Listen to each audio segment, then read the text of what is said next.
Hello, and welcome to Mackenzie Friend. Today we're going to talk about the important issue of family law watch lists, sometimes called airport watch lists. The first usual disclaimer: whilst I hold a law degree majoring in family law, I choose not to practice nor seek admission. Therefore, no information can be relied upon. If you have specific questions, please direct those towards an accredited family law specialist. Now, from the Australian Federal Police website, if you're concerned for the safety or welfare of your child, contact your state or territory child welfare services or your local police. If you have immediate concerns that the child is in danger or at risk of abduction, contact the police in your state or territory on 000. The role of the Australian Federal Police in family law matters is primarily to act on the orders issued by a court and to prevent the unlawful removal of children from Australia. This may include recovery orders, arrest warrants, and family law watch lists. The Australian Federal Police maintains the Family Law Watchlist for family law matters. The system is designed to alert police to the movement of children. It identifies whether the children are leaving Australia and may be in place in circumstances where the court has issued a parenting order limiting or preventing the child's overseas travel.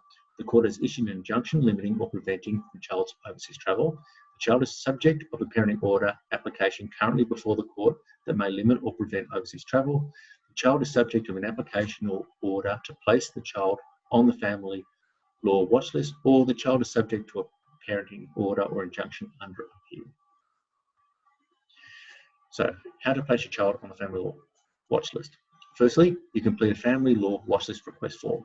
In addition, you need to have an order made under Section 34 or 68 of the Family Law Act, or a parenting order that limits or prevents the child's overseas travel, and which also requests the AFP to place the child on the family law watch list.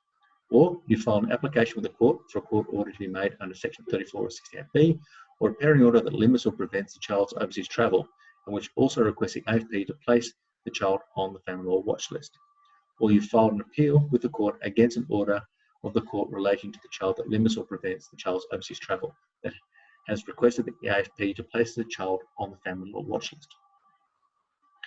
Section 34 is the issue of certain writs. The court has a power in relation to matters in which it has jurisdiction to make orders of such kind and to issue or direct the issue of writs of such kind as the court considers appropriate. This is very broad, but this can include directing the Australian Federal Police to place the children on a watch list. 68B is injunctions. If proceedings are instituted in a court having jurisdiction under this part of an injunction in relation to the child, the court may make such an order or grant such injunction as considered appropriate for the welfare of the child.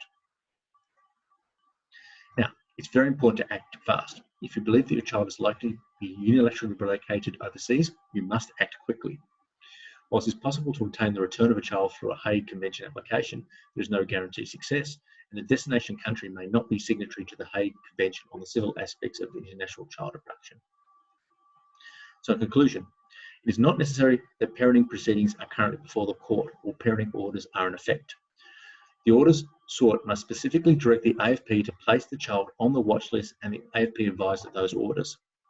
The AFP will place the child provisionally on the watch list if an application before the court seeking the child be placed on the watch list.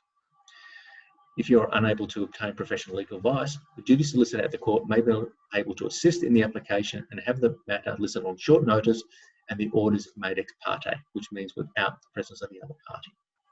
I hope this helps.